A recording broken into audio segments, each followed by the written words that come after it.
The problem here is that the two sides are so far apart that these discussions seem forced. And President Trump really wants a deal. He keeps saying they're close to a deal, that Iran wants a deal, but nothing Iran says suggests they are actually going to make compromises. And without compromises from the Iranian side, there's no way the U.S. can enter into a deal.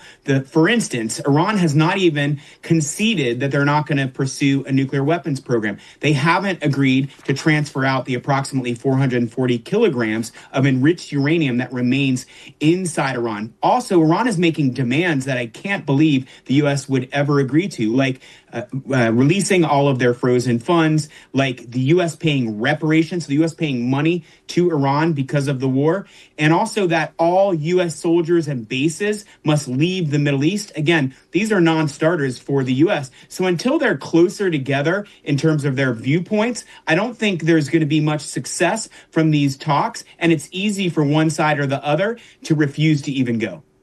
Look, this is complicating because it's somewhat mismessaging, right? President Trump is overly exuberant at times. He states things in superlatives. He says Iran is going to open the Strait of Hormuz. He doesn't provide the details, the things that Iran wants in return. So Iran only opened the Strait of Hormuz for a very short time, then closed them again. He says Iran wants a ceasefire. Iran seems lukewarm on wanting a ceasefire. And then the post about, destroying a civilization, that's not helpful.